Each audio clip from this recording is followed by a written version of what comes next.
Hallo ihr Lieben, hier ist wieder eure Miss Sleepless. Na, habt ihr alle gut geschlafen und geht's euch gut? Ich wurde ja gefragt, ob ich mal ein Video zum Thema Coronavirus machen kann. Es kam per Mail und als Kommentar unter einem meiner Videos. Das Thema ist jetzt nicht ganz einfach und ich habe mich die ganze Zeit auch gesträubt. Aber ich habe gesagt, ich versuche es jetzt dennoch. Ich habe jetzt wirklich mehrere Anläufe gebraucht dafür, um das Video zu machen, da zum Thema Corona oder Covid-19 es ja stündlich auch immer wieder andere Erkenntnisse gibt. War das jetzt nicht ganz einfach. Ich versuche das jetzt nach meinem besten Wissen und Gewissen für euch einfach mal darzustellen. So, das wichtigste Thema oder das, was ja aufgrund hier des Channel-Themas ja wichtig ist, geht es ja ums Thema Angst. Und Angst ist natürlich jetzt in den Tagen kein guter Begleiter, weil er auch in Panik endet leider und in Hysterie. Das sehen wir durch die Hamsterkäufe etc. Und was kann man jetzt dagegen tun? Das Wichtigste, was ich euch da an Rat geben kann, ist, informiert euch und zwar richtig. Wenn ihr merkt, ihr habt vor einem Thema Angst, versucht euch vorzustellen, was wäre jetzt das Schlimmste, was jetzt passieren kann oder was ist für euch das Empfinden, was ist die schlimmste mögliche Situation daraus? Und dann versucht ihr das einfach Stück für Stück für euch selber einfach auseinanderzunehmen und dann aufzulösen. Und dann werdet ihr einfach merken, dass in vielen Fällen die Angst ja unbegründet ist oder wenn sie auch begründet sein mag, sie wird einfach kleiner. So, was heißt das jetzt hier zum Thema Coronavirus? Informiert euch und zwar über die richtigen Quellen. Eine Quelle seht ihr jetzt hier bei mir im Hintergrund laufen. Das ist ja jetzt zum ersten Mal, dass ich hier auch mal so ein Bildschirmvideo mache. Das ist die Hopkins University. Die stellt wirklich stündlich, soweit ich weiß, Daten zu dem Thema Covid-19 zur Verfügung, also Fallzahlen, wo ihr schauen könnt. Aber schaut euch jetzt erstmal, bevor wir jetzt auch gleich hier auf die Karte etc. gehen, einfach mal schaut nach Italien und Österreich, wie die Situation in den letzten Tagen oder ja, letzten 2 Wochen, wie sie sich da entwickelt hat. Damit meine ich jetzt auch nicht nur die Zahlen nackt, man sagt ja, wie viel Infektionen, wie viel Tote leider auch, oder ihr müsst auch mal positiv sehen, wie viel Geheilte sind denn jetzt auch da. Die Infektionszahlen, die wir jetzt hier in Deutschland sehen, sind 14 Tage versetzt. Das heißt, zum heutigen Tage, wir haben jetzt mittlerweile den 15.03., werdet ihr sehen, dass wir in 14 Tagen eine ganz andere Zahl haben werden. Es ist ja mittlerweile so, dass sich alle 3 Tage die Zahlen verdoppeln. Also sollte es jedem klar sein, wo wir dann in 14 Tagen stehen. Und was wir jetzt noch annehmen, ist, dass am Ende dieser sogenannten Durchseuchung von 70% der Bevölkerung wir eine Mortalitätsrate jetzt von 0,7% ausgehen.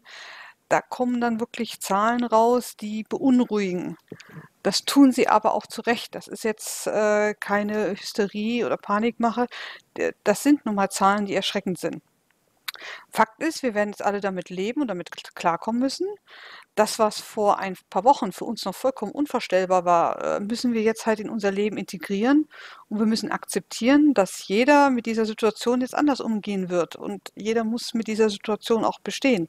Das ist einfach so. Da können wir jetzt da einfach nicht mehr drum herum uns das auch schönreden.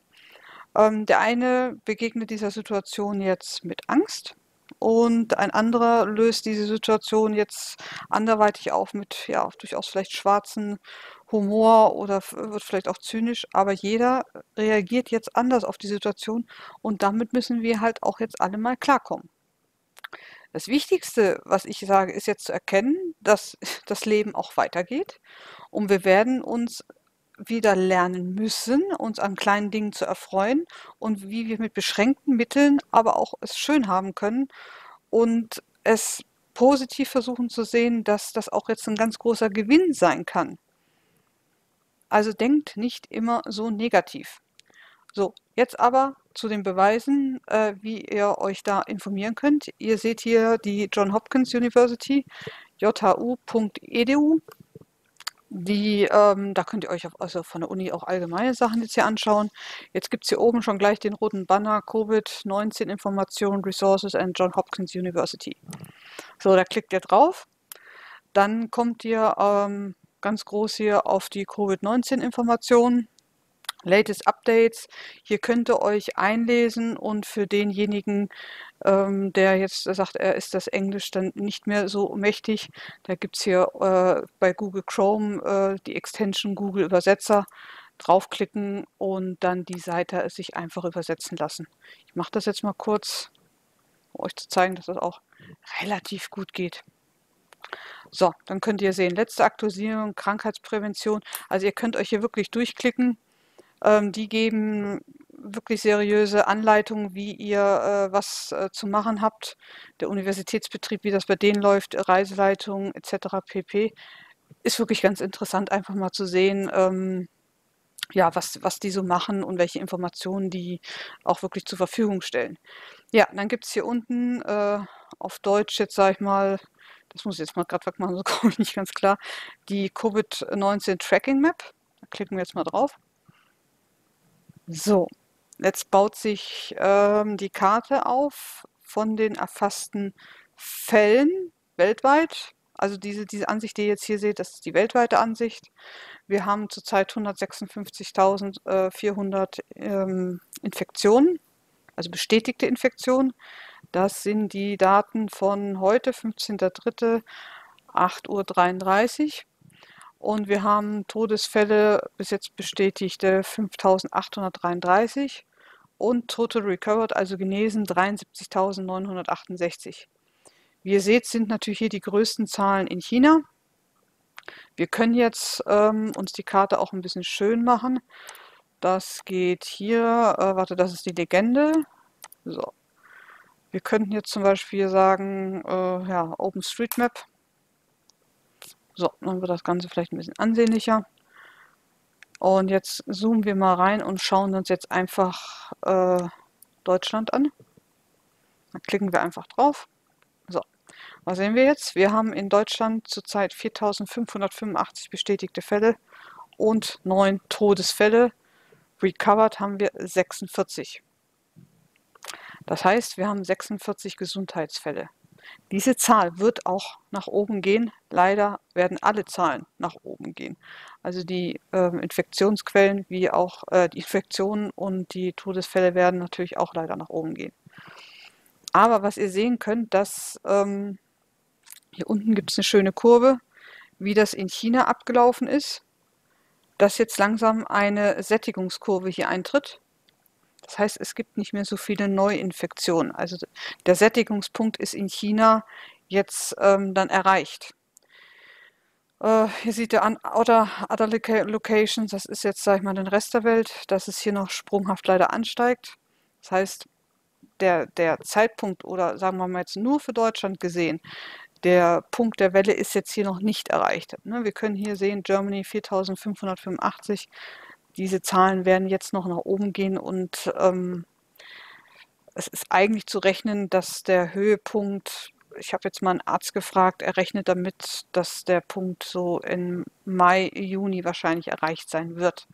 Aber das ist jetzt nur ja, meine persönliche Meinung und von dem Arzt, mit dem ich darüber gesprochen habe, das ist auch seine Meinung, dass er sagt, der Punkt wird so im Mai, Juni erreicht sein. Somit werden wir einfach eine Zeit damit leben müssen. Das heißt aber auch, jeder von uns kann selber da was für tun.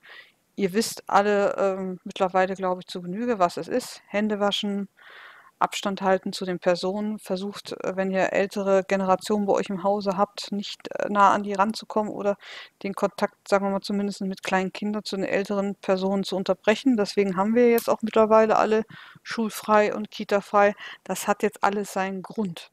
Warum ist das so? Man will diese Infektionskurve einfach abflachen, dass nicht alle auf einmal ins Krankenhaus müssen, was wir jetzt zum Beispiel in Italien erleben.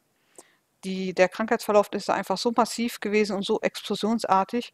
Und Italien, müssen wir ja fairerweise auch sagen, hat natürlich auch nicht so diese Krankenhausdichte wie wir hier in Deutschland. Deswegen ist es schon nochmal was anderes. Aber es wurden halt schlagartig alle krank. Und das versucht man jetzt in Deutschland natürlich zu vermeiden, indem man mit Schulschließungen und ja, weiteren Maßnahmen wie auch Versammlungsverbote unter, wo sind wir jetzt, glaube ich, unter alles, was über 100 ist, wird jetzt natürlich, wird jetzt auch unterbunden, versucht man damit zu verlangsamen. Wenn man jetzt nach Österreich schaut, da hat, glaube ich, gerade der Herr Kurz gesagt, alles, was über 5 Personen ist, darf sich auch nicht mehr treffen.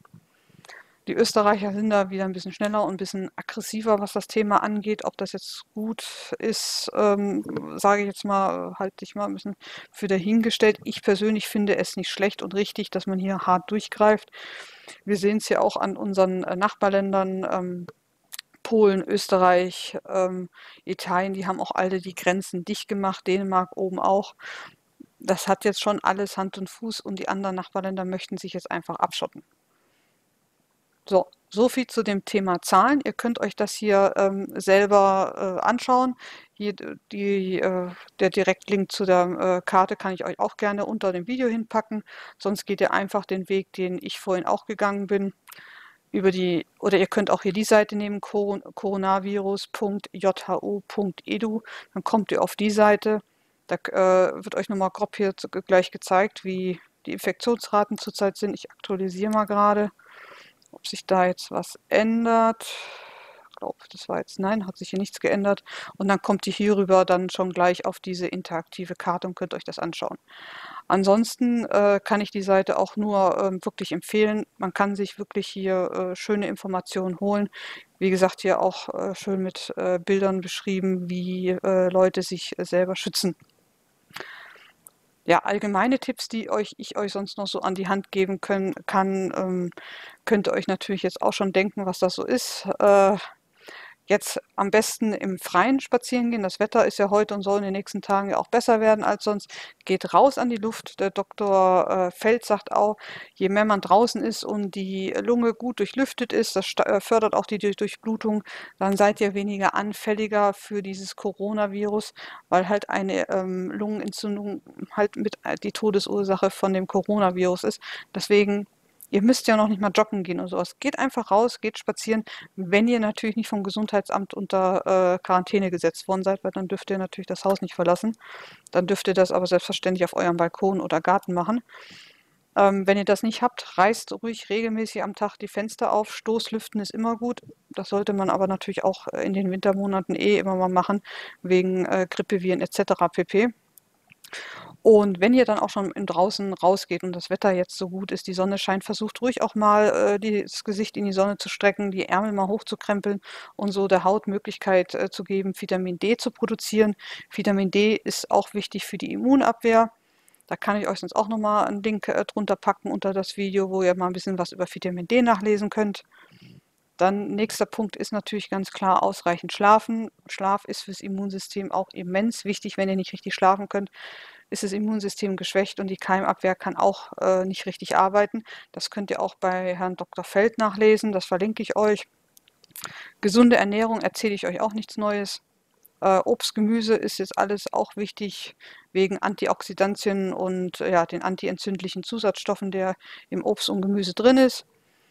Was ihr noch zusätzlich machen könnt, ist, das habe ich jetzt auch nur so gehört, sind Rachen- und Mundspülungen. Da gibt es dieses, wie heißt das, Natriumhypochloridlösung. Das könnte dieses Chlorhexamet, genau, Chlorhexamet heißt das, glaube ich, in der Apotheke. Das hat man vielleicht schon mal vom Zahnarzt oder so empfohlen gekriegt. Damit senkt man die ja, Bakterien und Keime im Mundraum mal ab.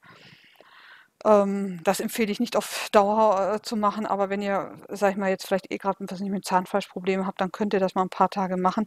Aber euch muss auch klar sein, dass ihr nicht nur die Bakterien abtötet, die schlecht sind, sondern leider auch die guten. Aber wenn ihr mal irgendwie ganz groß mit Panik habt oder sagt, Mensch, ich habe da irgendwie mir jetzt Gesicht gefasst oder an den Mund oder so irgendwie, dann könnt ihr damit auch mal eine Spülung machen, um einfach mal kurzfristig die Keimbelastungen im Mundraum runterzusetzen. Aber das nur so am Rande. Ich persönlich empfehle einfach immer frischen Ingwertee, den Ingwer schön richtig fein raspeln, also nicht schneiden, sondern wirklich über so eine Raspel ziehen, damit das wirklich hauchdünne Streifen sind und da richtig auch Ingwer rein. Nicht nur so ein, zwei Blättchen, sondern da müssen schon, sag ich mal, fast so 50 bis 100 Gramm rein. Das muss richtig im Rachen brennen und das ist auch gut und ist gut fürs Immunsystem. Ja, wenn euch das Video gefallen hat, würde es mich natürlich freuen, wenn ihr meinen Kanal abonniert. Ich werde in der nächsten Zeit auch wieder andere Videos machen, zu allgemeinen Themen Schlafen. Jetzt nicht zum Coronavirus, außer ihr wünscht das natürlich. Über einen Daumen nach oben freue ich mich natürlich auch. Und schreibt mir doch einfach in die Kommentare, was ihr macht, um mit der ganzen Situation jetzt umzugehen, wie ihr damit klarkommt. Würde mich mal eure Meinung auch interessieren. Und ansonsten wünsche ich euch noch ein schönes Wochenende. Schlaft gut, träumt schön und bleibt gesund. Macht's gut. Ciao, ciao.